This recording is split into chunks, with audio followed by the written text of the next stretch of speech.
বাবা যখন ছিল তখন তার একটা আর্নিং সোর্স তো অবশ্যই ছিল। সে ভ্যান চালাক, অটো চালাক, রিক্সা চালাক, সে তার পরিবারকে চালাইতো। তার ছেলেমেয়ের খরচ সে দিয়ে তার ছেলে মেয়েকে নিয়ে সে ভালোই ছিল। কিন্তু যখন ওই বাবাটা পরিবার থেকে চলে যাবে তখন ওই ছেলের যেভাবে হোক ভাই টাকা ইনকাম করতেই হবে। সে কামলা দিয়ে হোক, মজুরি দিয়ে হোক, চাকরি করে হোক, বাকরি করে হোক, যেভাবেই হোক পরিবারকে চালাইতে হবে। তখন আর নিজেকে নিয়ে টেনশন করার সময় থাকে না। তখন যদি 10,000 টাকা ইনকাম হয় তখন 8,000 টাকাই বাসায় পাঠিয়ে দিতে হয়। ওই 2,000 টাকা দিয়ে মোটামুটি চলতে হয়। তখন জীবনে আর শখ আহ্লাদ বলতে কিছু থাকে না। শখ আহ্লাদ তখন মাটিতে মিশে যায়। আর যদি বাবা বেঁচে থাকতো তাহলে এই শখ আহ্লাদ গুলো আর মাটিতে মিশে যেত না। কেননা বাবাই তার শখ আহ্লাদ সব পূরণ করতো। তাকে টাকা পয়সা হোক, যাই হোক, একটা চাকরি দিয়ে তার সুন্দর একটা ভবিষ্যৎ করে দিত। কিন্তু যখন এই বাবাটাই থাকে না তখন শখ আহ্লাদ আর কিভাবে থাকবে?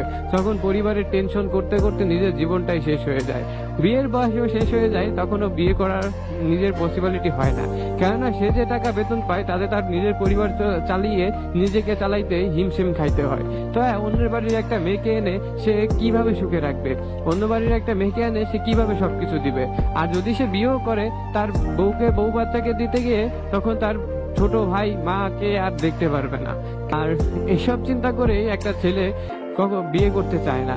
বিয়ে করতে করতে তখন দেখা যাচ্ছে তার বয়স পার হয়ে যায়। কেননা দেখা যাচ্ছে নিজের একটা বাড়ি করা বা বাড়ি ঘর দর ঠিক করা, দেন টাকা পয়সা জমানো, তারপরে তো একটা ছেলে বিয়ের জন্য রাজি হবে বা একটা মেয়েকে আনতে পারবে। কেননা কিছু না থাকলে তো সহজে ভালো ঘরের একটা মেয়ে সে আনতেও পারবে না। আর একটা মেয়ে আনলেও সে ভালো রাখতে পারবে না। অবভিয়াসলি তার সেই মেয়েকে ভালো রাখতে হলে ভালো ঘর, টাকা পয়সা, অনেক কিছু অর্জন করতে হবে। আর এইগুলো অর্জন করতে গিয়ে একটা ছেলে তার বিয়ের বয়স অতিক্রম করে ফেলে, তারপরেও ফ্যামিলি টেনশনে কখনো বিয়ে করতে চায় না।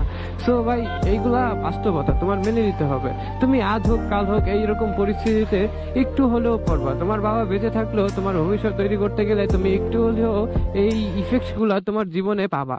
সো এই কারণে বলি, বাবা মা যা বলে তাই সবসময়ের জন্য শুনে চলবা। কেননা বাবা না থাকলে পৃথিবীটা অনেক কঠিন হয়ে যায়, অনেক অনেক কষ্টের হয়ে যায়। সো তোমরা তোমার বাবা মাকে সম্মান করো। তোমার বাবা মার জন্য, সবার বাবা মার জন্য দোয়া করি যেন সবার বাবা মা দীর্ঘজীবী হয়, এন্ড তারা অনেকদিন বেঁচে থাকে, ছেলে মেয়ের সুন্দর ভবিষ্যৎ তৈরি করে দিতে পারে।